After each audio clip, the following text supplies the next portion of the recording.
Sutra. Of the host of hearers, the Buddha has declared me foremost, and yet now with my own wisdom, I cannot resolve my doubts. Is this Dharma ultimate, or is it a path to be walked?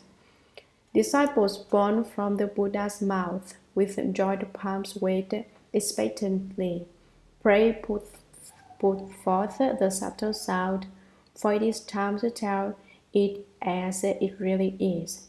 The gods, dragons, spirits, and others. Their numbers like the Ganges sands. Bodhisattvas seeking Buddhahood, numbering a full 80,000, and from myriads of millions of lands, real-turning sage kings have come, with joyed palms and reverent minds, all wish to hear of the perfect way. Commentary. Of the host of hearers, in the assembly of Shravakas, the Buddha has declared me foremost. The world-honored one has said that I, Shariputra, am number one in wisdom.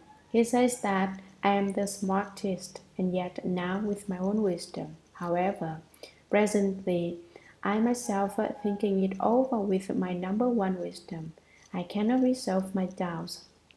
I am all confused. Although I am number one in wisdom, I am not living up to my position. Why? It is because I do not get it. That is why I have given rise to doubts, and so as number one, I am all washed up.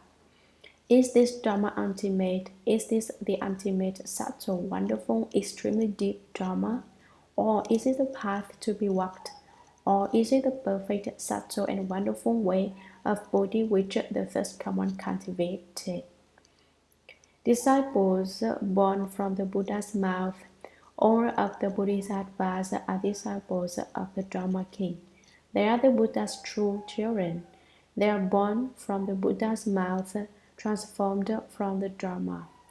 That is why the text says, disciples born from the Buddha's mouth, with joined palms waved expectantly. We place our palms together and gaze at the Buddha, waiting for him to speak this deep Dharma of real wisdom, this profound and wonderful Dharma. Pray put forth the subtle sound. We all want the world-honored one to put forth the sound of Dharma, for it is time to tell it as it really is. Explain the true, real doctrine, the gods, dragons, spirits, and others, all the gods in the heavens, and the dragons, and so on, and the entire eightfold division. Their number like the Ganges sands, so many of them. Bodhisattvas seeking Buddhahood, numbering of fully 80,000, and from myriads of millions of lands, wheel-turning sage kings have come. There are gold wheel-turning kings, silver, copper, and iron wheel-turning kings. All four categories of wheel-turning kings came, with joined palms and reverent minds. They have placed their palms together most respectfully, because they all wish to hear of the perfect way. They all want to hear about that wonderful Dharma door the world-honored one cultivated, and that perfect, complete Bodhi way he attained. Sutra. At that time, the Buddha told Shariputra, "Stop, stop. There is no need to speak further.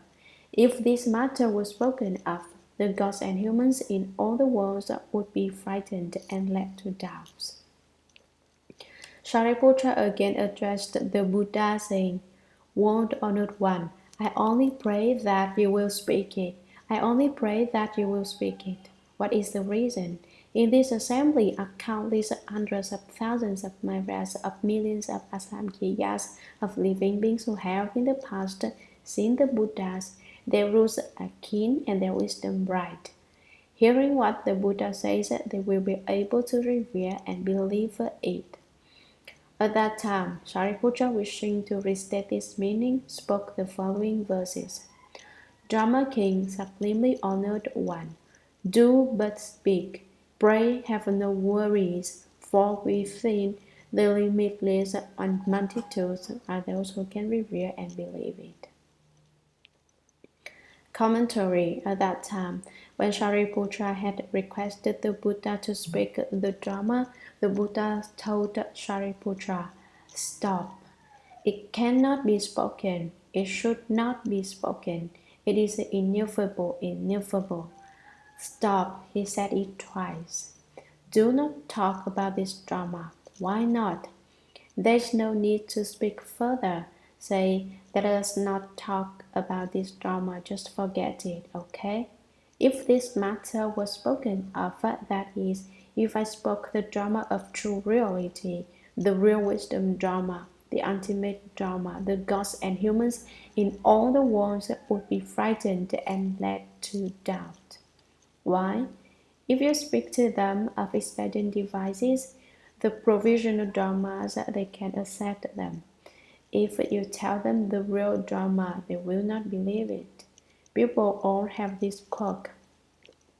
When you lie to them, they usually believe you, but when you tell them the truth, they do not believe you. If you tell them, you should not have a desire, you should not entertain thoughts of sexual desire, they are bound to doubt you. I do not know if that is really the case, they will say. I mean, really, what is the point of having no sexual desire? They think such behavior is extremely blissful. What do you mean that if you cultivate, you cannot indulge in such activities? And so, some people call themselves Buddhists, but they do not teach people to cut off their thoughts of sexual desire. They cheat themselves and they cheat others. If the Buddha Dharma rests with people like this, then it has truly become extinct. It is really pathetic. If you tell people the truth, they are afraid and they do not believe you. Not only do they disbelieve, they slander you as well. Ha, they say, he does not understand the Buddha Dharma, he just speaks it confusedly. Shariputra again addressed the Buddha, saying Shakyamuni Buddha had decided not to speak the Dharma. He was not going to expound the Dharma Flower Sutra. Shariputra begged him to speak, however. Basically, before speaking the sutras, the Dharma should be requested. But in a country where there is no Buddha Dharma, you can really wait around for someone to ask. I waited for 5 or 6 years. The chance did not come until the summer of 1968 when all of you Americans came here to study the Buddha Dharma. At that time, I quit waiting and started speaking. Now, the Buddha will not speak. He says, "Stop.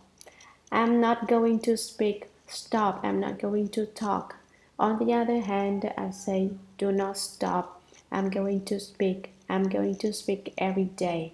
Recently, I said to Tibetan who visited, "The students of the Dharma here have obtained a taste of the Dharma sweetness, and so they do not want to quit. I myself find it extremely bitter. Why? I have to lecture every day, and on top of that, I do not even get paid. In China, when people lecture on the sutras, say on the Dharma Flower Sutra, they make a lot of money. Of course, I'm just joking. Won't honored one, I only pray that you will speak it." He calls out, "Won't honored one, please, please, will you speak it? I only pray that you will speak it." This shows that his extreme sincerity. He has now asked twice. What is the reason? Why do I ask the Buddha to speak this Dharma? In this assembly are countless hundreds of thousands of myriads of millions of asamkhiyas of living beings. That is a lot. Who have in the past seen the Buddhas, in the past they saw the Buddhas, and in the present they see the world-honored one. Their rules are keen and their wisdom bright. They are very intelligent because in the past they planted many good rules. Hearing what the Buddha says, they will be able to revere and believe it. When they hear Shakyamuni Buddha say, they will believe it. Please, Buddha, be compassionate and expound this extremely deep, subtle, and wonderful Dharma. At that time, Shariputra, wishing to restate this meaning, spoke the following verses. Dharma King, supremely honored one, in the world and beyond the world, there is no one higher than you. I again ask you to speak this wonderful Dharma, but to speak, pray, have no worries. Do not have any second thoughts. Do not be concerned that people might not believe what you say. For within the limitless multitudes are those who can revere and believe it. There must certainly be those who will respect and have faith in this Dharma and who will not become doubtful. Sutra. The Buddha again stopped Shariputra. If this matter was spoken of, the gods, humans, and asuras in all the world would be frightened and led to doubt, and those bhikshus of overweening pride would fall into a big pit. Then the world-honored one restated his meaning in verse saying, Stop, stop, it must not be spoken. My Dharma is wonderful beyond conception, and those of undue pride who heard it surely would neither revere nor believe it. Commentary. The Buddha again stopped Shariputra. The Buddha had already said stop twice before. This is his third refusal.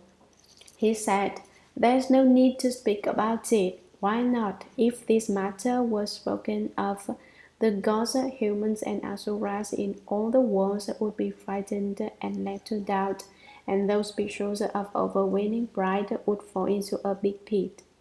The bhikshus are arrogant and self-satisfied. Why? It is because they have attachments. They are attached to the opinion that no one is equal to them, and so they are going to fall into a great big trap. They think they are clever and their intelligence and conduct far surpass everyone else. Once people become slightly intelligent, not greatly wise, by any means they tend to expose it wherever they go. They shine their light outwardly to show off that they are number one. They are unable to contain their light within themselves. If you have a lot of light, that means that you are intelligent, but you do not display your intelligence. You keep it covered and hidden away. Well, isn't that just being greedy, you ask? No, it is wanting to avoid becoming arrogant and proud. Arrogance is the attitude that I'm better than everyone else. For example, I am an Oriental and they are the very best.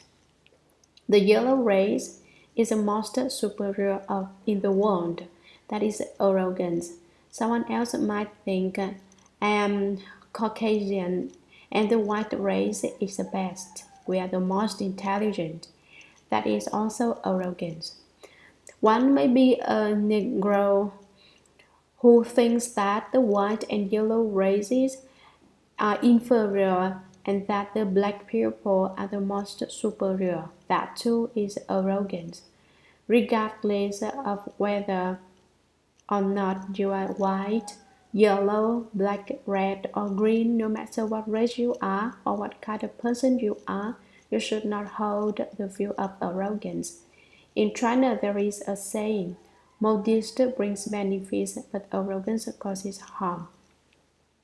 It is because of your arrogance that you keep hitting your head against the wall and are unable to study and learn from others. Arrogance is an obstacle to your learning. You cannot learn if your mind is filled with self-pride. Because you think you already know everything. What have I got to learn, you think? Those who study the Buddha Dharma should not master one tiny bit of it and then think, I know it all. What do you know? Those who have not studied the Buddha Dharma have even less business being arrogant. It is really pathetic. You do not understand anything at all, but they become arrogant. For example, last summer, one of my disciples said that since he was a special person, he did not have to study the Suragama mantra. When he left home, I gave him 7 days to learn it and then extended the 7 days to 14. but he still could not learn it. Now he can probably recite it. I was very strict with him because he was very sincere. Why was he unable to learn it? It is because he was arrogant in thinking that he was special and did not need to study it, but just wait until the time comes when he needs to use it. Arrogant people have a kind of power. They can read and remember sutra at a fast rate. Whatever they do very perfectly because they are smarter and quicker than others. Because of this, they get arrogant. They can do things better and faster than others. They study the sutras fast. They study the Dharma fast. They cultivate and become Buddhas fast. They enter samadhi and give rise to wisdom fast. But take care not to become attached to a view of self and think that you are better than others. Do not put yourself on a pedestal. The bhikshus of overweening pride are in for a surprise. They're going to fall into a big pit. They figure they know everything, and so they hear the real Dharma. When they hear the real Dharma, they will not believe it. It is because they fail to believe. They will fall into the pit, a very low place. The big pit refers to the three evil paths, the hells, the animal realm, and the realm of the hungry ghosts. Then the world honored one restated his meaning in verse, saying, Stop, stop, it must not be spoken. My Dharma is wonderful beyond conception. Because this Dharma is so subtle and wonderful, it is not easy to think about, not easy to talk about, not easy to believe. If the Buddha spoke this true real Dharma, no one would believe it. And those of undue pride who heard it, the arrogant bhikshus surely would neither revere nor believe it. They would not understand it, they would not believe it, they would not revere it. Sutra. At that time, Shariputra further addressed the Buddha, saying, World honored one, I only pray that you will speak it. I only pray that you will speak it. Presently, within this assembly are those who are my equal, hundreds of thousands of myriads of millions of them. Life after life, they have been transformed by the Buddha. People such as these will surely be able to revere and believe you. They will gain security and great benefit within the long night. At that time, Shariputra, wishing to restate his meaning, recited the following verses. Supreme and doubly honored one, pray speak the foremost Dharma. I, the Buddha's eldest disciple, wish you will but speak it in detail. The limitless host here assembled can revere and believe this Dharma, for the Buddha has, for life after life, taught and transformed such ones as these. With one mind, with palms joined, we all wish to hear the Buddha speak. 1,200 of us there are, and more, seeking Buddhahood. Pray for those assembled here. Speak of it in detail, having heard this Dharma. Great will our rejoicing be. Commentary. At that time, after Shariputra had heard the Buddha speak the previous verse, Shariputra further addressed the Buddha, saying, With great earnest faith, I only pray that you will speak it. I only pray that you will speak it. With firm faith, I know that presently within this assembly are those who are my equal. Like me, their faith is also firm, and they wish the Buddha to speak this extremely deep and wonderful Dharma. Those who are my equal refers to those of the same rank, the bhikshus, bhikshunis, upasakas, and upasikas, hundreds of thousands of myriads of millions of them. Life after life, they have been transformed by the Buddha. For a long time, these people have received the Buddha's instruction and teaching. Those who have not received the teaching of the Buddha in the past will not believe the Buddha Dharma when they hear it.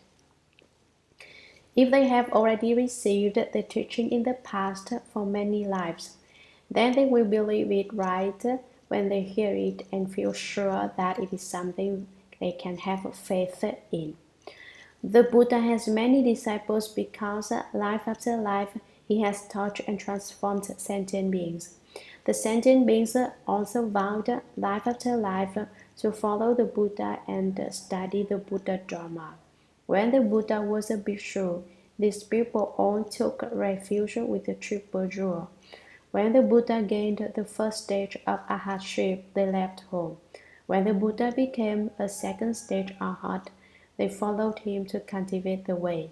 Shakyamuni Buddha used the great compassion heart and many expedient devices to teach and transform his disciples. When the Buddha accomplished the fruit of Buddhahood, they all became arhats because through successive lives they had received the Buddha's teaching.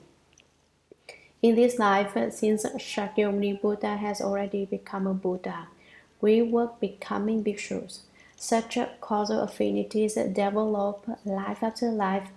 We receive the merciful and compassionate instruction of the Buddha. People such as these will surely be able to revere and believe you. No matter what doctrines the Buddha speaks, they will believe him. They will gain security and great benefit within the long night of time. We are dreaming and in our sleep know nothing. Shakyamuni Buddha, you speak the Dharma so we may gain great advantage. When I was in Manjusri and Hong Kong, my disciples had great faith in me. No matter what I said, they believed it. They had no doubts whatsoever. Even when I deliberately said something contrary to the doctrine, they still believed it. Those who had taken refuge for the first time do not have such a firm faith. Those who had taken refuge for 2, 3, 4, or 5 lifetimes do not have such a firm faith, but others did. So Shakyamuni Buddha had taught and transformed these people throughout many lives. Shariputra has asked the Buddha to speak the wonderful doctrine and said that everyone would certainly be able to believe it. Even though he said that, still, later on, 5,000 bhikshus, bhikshunis, upasakas, and upasikas got up and walked out. Shakyamuni Buddha is just about to speak the wonderful Dharma, and he says that he will explain it in great detail, and 5,000 people walk out. This can be compared to threshing rice. When you toss the rice high into the air, the wind blows the chaff away, and the rice grains fall down.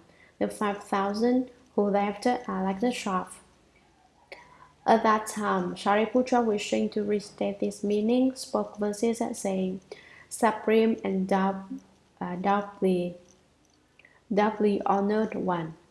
Supreme means that there is no one higher. Doubly honored means that the Buddha is complete in both blessings and wisdom. Pray, speak the foremost Dharma. We wish you to speak the true, wonderful, real Dharma door, which is number 1 without a number 2. I, the Buddha's eldest disciple, Shariputra, am the Buddha's eldest disciple, wish you will but speak it in detail. I hope the Buddha will be compassionate and speak this Dharma to me. The limitless host here assembled can revere and believe this Dharma. Why are they able to believe it? For the Buddha has, for life after life, taught and transformed such ones as these. It is because they have received the compassionate teaching of the Buddha and the nourishment of the milk of Dharma. They revere and believe it. With one mind, with palms joined, we all wish to hear the Buddha speak. 1,200 of us there are, and more, seeking Buddhahood. They are practical Buddhas and provisional teaching Bodhisattvas. Pray for those assembled here. Speak of it in detail. Having heard this Dharma, great will our rejoicing be. Please be compassionate and speak to us. We will certainly rejoice.